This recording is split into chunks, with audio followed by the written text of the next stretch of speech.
Today I'll be talking to you a little bit about a great white shark.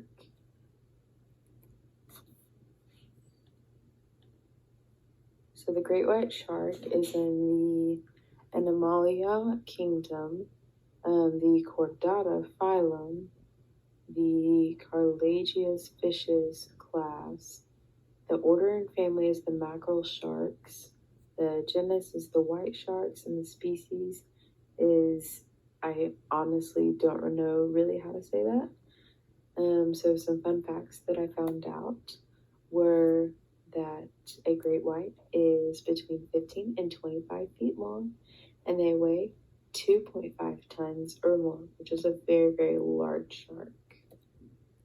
Their migration, great whites typically migrate between Hawaii and Mexico if they are over there on the west coast. However, great whites are very adaptable, so they can live in the Pacific and Atlantic Ocean at any point of the year. They do typically migrate during the colder seasons, but that is also the time that a mother shark would be pregnant, so they're preparing to give birth. They might be even going other places to find some more food. So what do they eat? They do not eat people, period. White sharks are carnivores, and humans are not the preferred prey. These sharks are only responsible for about 5 to 10 attacks per year, but they're all due to something called an exploratory bite, which basically just means that the sharks thought they were a different animal and they weren't.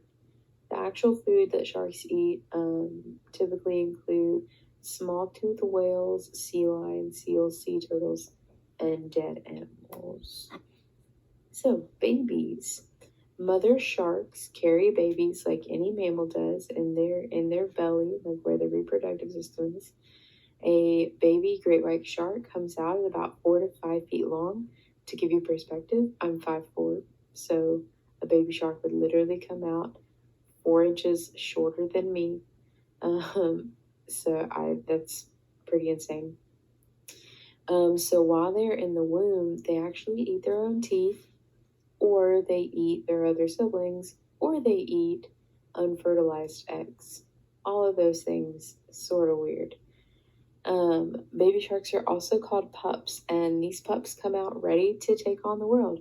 So they basically come out like baby adult sharks. So where we need like 18 to 25 years to become an adult, these sharks come out of the womb and they are not fully self-sufficient, but they can take care of themselves when need be. So some random facts. Blood. White sharks can detect one single drop of blood in 25 gallons of water. So if you're nervous about a shark attack, then don't be bleeding in the water.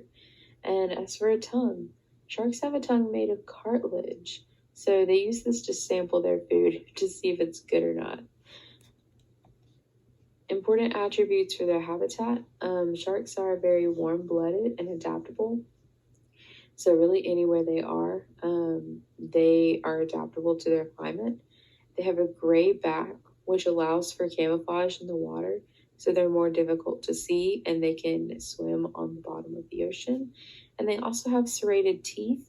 So for things like seals and sea lions, they have really, really tough rubbery skin. And for their prey, these serrated teeth allow them to penetrate the skin a little easier. So some extra information. We already went over a little bit their diet, but they eat small-toothed whales, sea lions, seals, sea turtles, and dead animals.